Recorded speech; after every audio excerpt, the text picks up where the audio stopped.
Okay, so this paper has a slightly polemical character to it, that I don't really see any other choice, because it's a philosophical defense of a very unpopular view of the medieval ideal of kingly government, which is really sought right into the 18th century, although obviously rather caricatured over time. And I suppose it's a defense of the first sentence of De Regno, Thomas Aquinas' De Regno. Kingship is the best form of government. And I also aim to show why and how democracy is inferior to it, especially modern varieties of democracy which seem to resemble more an elected oligarchy, this of course just being one of the developments of republicanism. Today, within the Catholic intellectual milieu, my position is generally considered a rather eccentric one, and this has pretty much been the case at least since the sort of democratic political theory of Jacques Maritain. Having said that, I should take this opportunity now to state that I don't think any of my arguments in favour of monarchical government are dependent on Christian revelation, but nevertheless I will emphasise throughout that my position is utterly compatible with the Christian tradition. First, we shall examine what the political state is and what appears to be the reasons for its existence. We'll then be in a position to quantify exactly what we mean by kingship, i.e. what we're defending here as opposed to from constitutional monarchy or the so-called divine right of kings. The two main parts of this lecture will then follow. First, illustrating the co-naturality of kingship and classical realist philosophy, and second, the royal power of kingship as the finest facilitator of the internal order and unity of the state, because to procure the unity of peace, says De Regno, is the primary role of any government. Finally, we'll consider the relationship and distinction between kingship and tyranny before concluding. So, quickly, an examination of the state and its purpose. Aquinas, in his commentary on Aristotle's Nicomachean Ethics, teaches that, quote, the whole of political life seems to be ordered with a view to attaining the happiness of contemplation, for peace, which is established and preserved by virtue of political activity, places man in a position to devote himself to the contemplation of truth, end quote. So here we have the finality of the political sphere, with the establishment of internal order being the primary duty of the government, but not as an end in itself.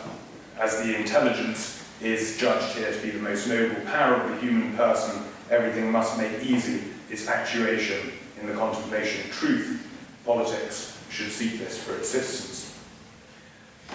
There appears to be three fundamental duties of any government, and they concern the establishment of one, internal order, two,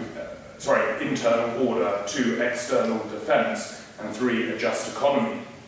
Although they are profoundly interlinked, internal order is absolutely primary, and the other two facilitate its establishment. The fulfilment of these three duties, internal order, external defence, and just economy, together in turn facilitate recreation and contemplation, which is, as we have said, the society's end. This is analogous to the development of virtue in the individual. A person develops virtues to make possible self-gift, whether that be in friendship or love of God, but virtues are not cultivated as ends in themselves, otherwise this would constitute the error of the Stoics. So too the political sphere seeks to establish the three stated fundaments in society in order to facilitate the end of the human community, that is, intellectual contemplation. My argument presupposes the key principle that the political sphere should always be at the service of the citizens. It's clear from the genesis of the state and what it depends upon for its very perpetuity, that is to say, the subjects and their families. Let's now briefly look at what is not here meant by the medieval term, kingship.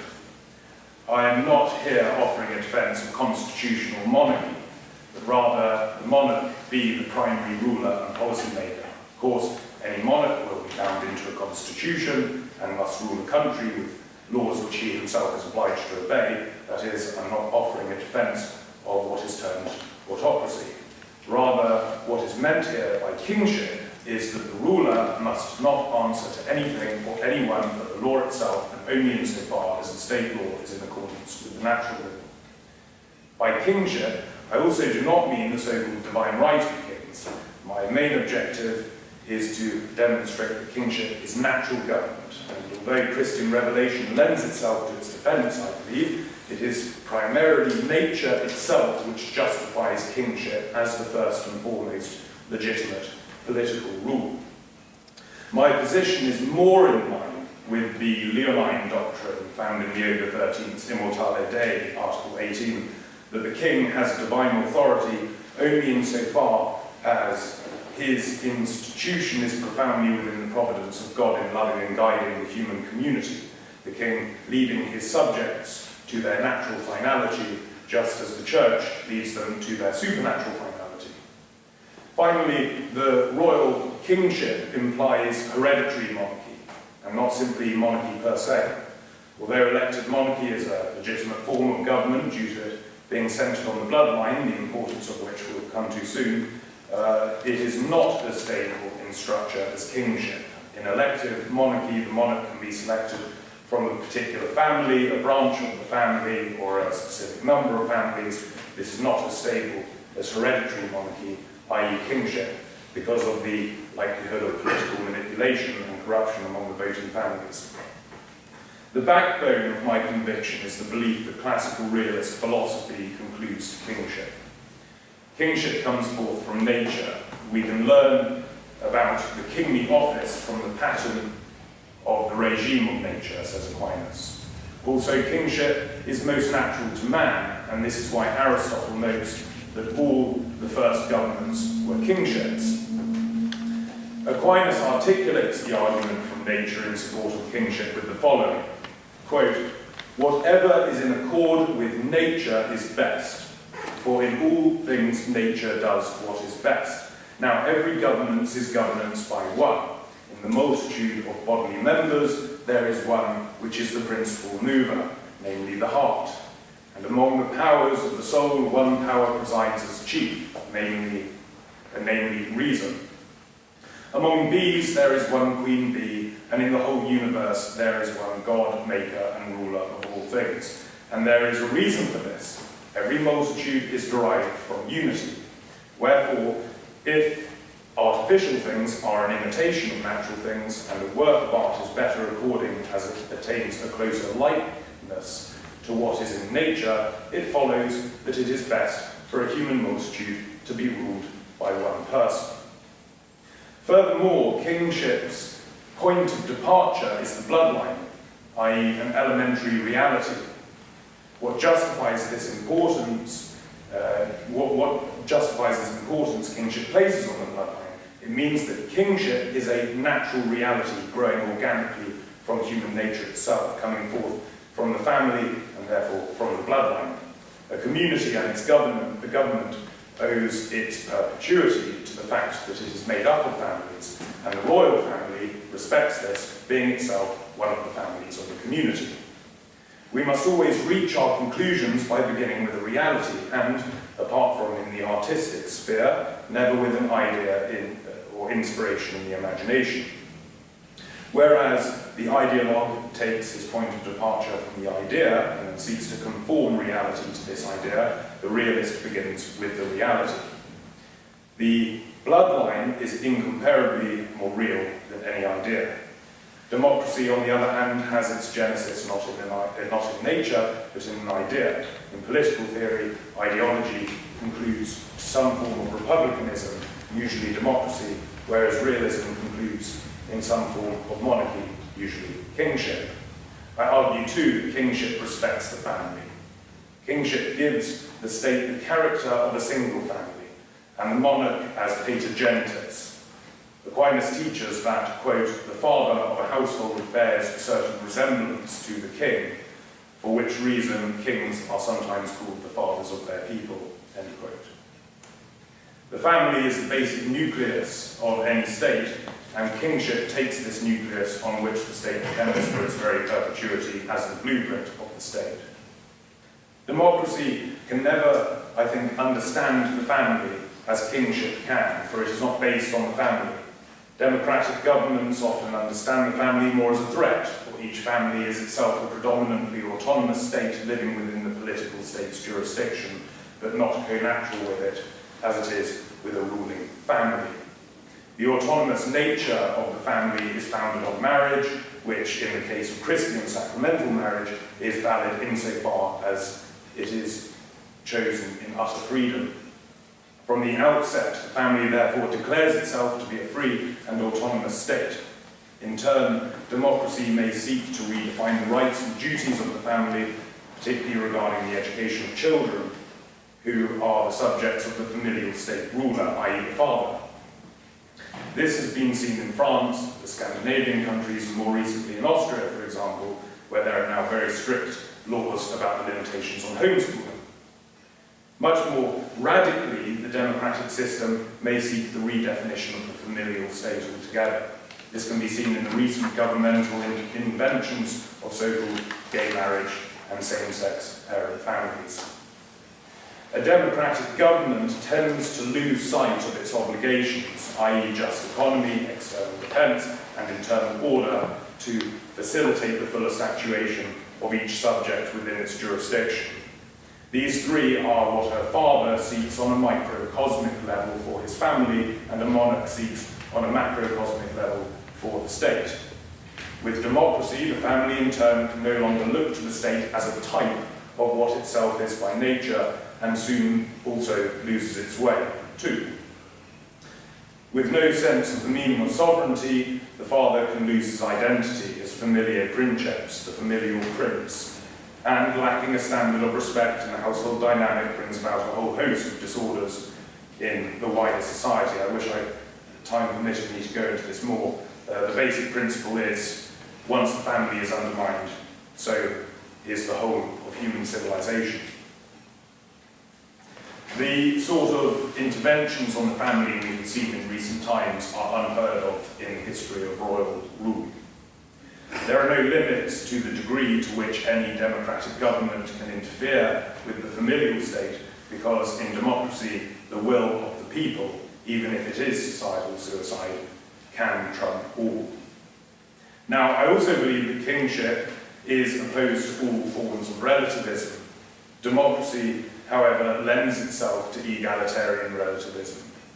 Due to the fact that everyone can vote, all are considered equal in making the decision regarding the future of the state, and so there is no realistic and valuable distinction made between the politically informed and the uninformed. Democracy's egalitarian perspective presupposes the notion that all people are equal. All people are, of course, equal according to the principle of personhood, but as individuals and subjects, it is not so. This should be viewed as a good thing. That skills and knowledge differ from person to person allows for the easy functioning of the human community, as well as complementarity among friends. No two individuals are equal, and our political theory, I think, should reflect this reality. The egalitarian ideology on which democracy seems to depend is also seems to have a self-contradictory character. According to egalitarians, those who do not believe all people to be equal are wrong, and therefore are unequal to those who are in the right, and remain so until they think otherwise. The Catholic mind cannot help but think of the dictatorship of relativism, of which Pope Benedict XVI so frequently warned the world. Furthermore, democracy also lends itself to utilitarianism, which seeks the greatest happiness for the most people, but unavoidably at the expense or often elimination of minorities. Democracy enables the majority to manifest their will, and necessarily at the expense of minorities, and therefore is utilitarianism's perfect facilitator. The ideologies of relativism, namely utilitarianism, egalitarianism, and liberalism, ambiguously quantified as that which strives for equality, multiculturalism, tolerance, secularism, non-judgmentalism, multi-faith, etc., all these terms really demonstrating what relativism is against rather than what it is for, these could never take root in a monarchical society. Truth in democratic thought is dependent on the opinion of the majority and not determined by reality itself. Let's now move on to address the issue of why kingship lends itself to the protection of internal order. Firstly, kingship prevents mob rule. In democracy, the party newly voted into power is required to predominantly discontinue the legacy of the last government, for they have been voted in to replace them for a reason. The new government has in turn gained power because it has appeared supportive of the most recent ideology to excite the masses. When the party fails to establish the brave new world which the citizens feel they have been promised, they are replaced by yet another party at the next election. As each party continually fails to deliver, the masses repeatedly seek one who can promise with greater conviction, and elections become centred around affective response to character and quality of rhetoric as much as public policy. Let's not forget that Adolf Hitler came into power through the democratic system in 1933. Whatever ideology happens to be the latest zeitgeist, it can never be incarnated in society by the government insofar as it has its genesis in an idea and not in reality. Dissatisfaction spreads among the subjects, and democracy continues, being fueled by ideology and repeatedly voting into power mediocre ideologues. Or at least we need to hope that they remain mediocre. Kingship, on the other hand, understands the life of the royal family and the life of the state as an intrinsic unity. Therefore, kingship seeks to conserve that which is good for the life of the state and stamp out that which is counterproductive, overseeing of continual development.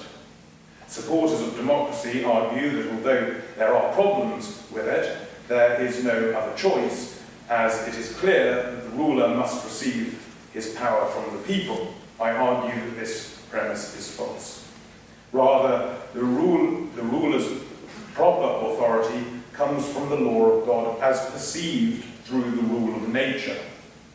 As Pope Pius XI taught, quote, with authority derived not from God but from man, the very basis for that authority has been taken away, because the chief reason of the distinction between ruler and subject has been eliminated.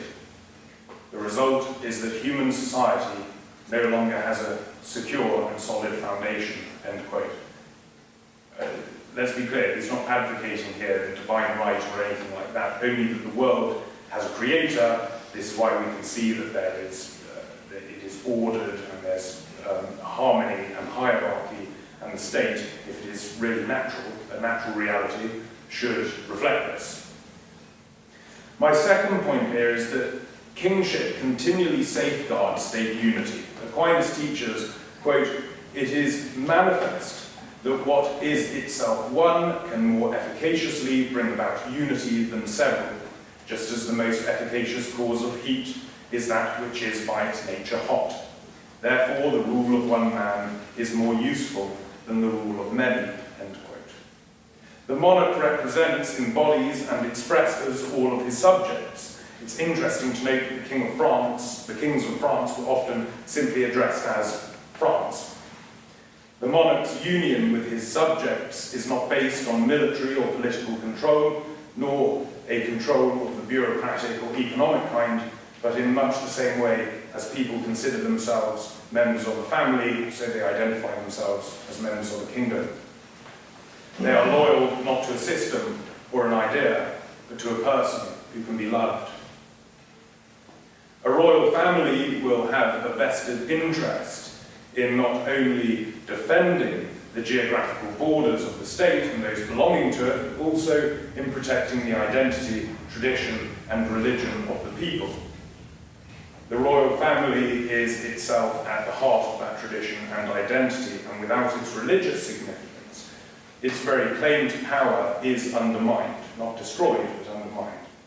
Indeed, throughout the history of European civilization, the monarchs have needed generally the Church's recognition to recognise the legitimacy of their claim to the throne in order to give credibility to their authority. Because of the life of the state and the life of the royal family are an intrinsic unity, the monarch is primarily concerned with the perpetuity of the state itself, whereas democratically elected leaders are primarily concerned with the perpetuity or prolongation of their office. The monarch cannot merge with another as political parties can, nor hand power over to a scapegoat whom he cares not for when the state situation becomes challenging, for the only scapegoat possible is his own beloved child. Thirdly, kingship incorporates rather than eliminates other forms of government. Aristotle and Aquinas both teach that the best regime is a blend of kingship, aristocracy, and democracy. Unlike absolute democracy, which becomes the sole form of government across the board, kingship allows for different forms of government at different levels and places democracy in its rightful place, i.e. in the common milieu. The monarch has absolute power over the state as a unity, making decisions and refining policy. On the other hand, as a collection of localities within a unity, aristocracy governs, locally implementing the policy of the monarch, as well as advising him as his friends and family on the situation throughout the state. The role of the aristocracy, I think, is a difficult one. They must govern locally without a rigid, intrusive and totalitarian bureaucratic system which would inspire civil dissension. Furthermore, they are expected to protect local culture, customs and identity. Reflecting on their role, Louis Boileau is reported to have said, quote, "If I could re-establish a class of nobles, I should do so at once, and I promise you I would not belong to it." The aristocracy should seek to be glorious in defence of the people, educated and supportive of the arts, also well-mannered and responsible in peacetime. The incentive for such behaviour is simply that for the nobility, the greatest shame should be to lose both the respect of the monarch and also those under them. When they fail in their duty, the aristocracy must also answer to the monarch. One can see the ideal of the aristocracy from Raphael's painting entitled An Allegory in the Sainsbury wing of the National Gallery, which portrays a nobleman or knight looking at a flower, a book, and a sword, symbolising that the aristocracy should be lovers, scholars, and defenders. Finally, democratic guilds and fraternities, as historically played a central role in European society from the early Middle Ages through really to the 19th century, enable the protection of businesses, trade and property, as well as the mobilisation of workers throughout the common milieu, furthermore enabling a certain flexibility and malleability in the community. Okay, finally, let's just consider for a moment the distinction between kingship and tyranny. A ruler, to not be a tyrant, must be a servant as much as a leader. Therefore, humility is the primary quality and disposition of a good ruler's character. A prince does not need to deem himself worthy in order to rule, i.e. to succeed the previous monarch and come to power. He is simply called to the throne by virtue of his blood. A democratically elected leader, on the other hand, must necessarily deem himself worthy to govern in order to put himself forward for election. Now, the fact is, whatever the state's constitution, it will not function unless those in power are virtuous. The notion that society and those who rule will change solely by way of an alteration in public policy, as opposed to a change of heart, has, I think, been disproven throughout the whole of history. It is moral, intellectual, and affective conversion which brings about change among persons. Kingship, because of its humble and servile nature, is the surest way to avoid tyranny, which, as Thomas More stresses repeatedly in his meditations on kingship and tyranny, always comes forth from pride. As Aristotle demonstrated in Book 5 of the Politics, democracy tends to lead to disorder, and relativism of the mob, and in turn leads to oligarchy, and out of this rises the tyrant. Kingship, however, is servile, as Professor John Plamenitz wrote in his excellent two-volume work, Man and Society, quote, "Throughout its history, the king was not even above the law, legibus solitus, in the sense of not having to answer for his actions. There was a court to decide between him and those who complained against him, and if he refused to accept its decisions, they might be enforced against him by a withdrawal of allegiance, or even by force of arms." Furthermore, Aquinas notes that it has always been recognised that, quote, "to provide itself with a king belongs to the right of the multitude. It is not unjust that the king be deposed or have his power restricted by that same multitude if, becoming a tyrant, he abuses the royal power," end quote.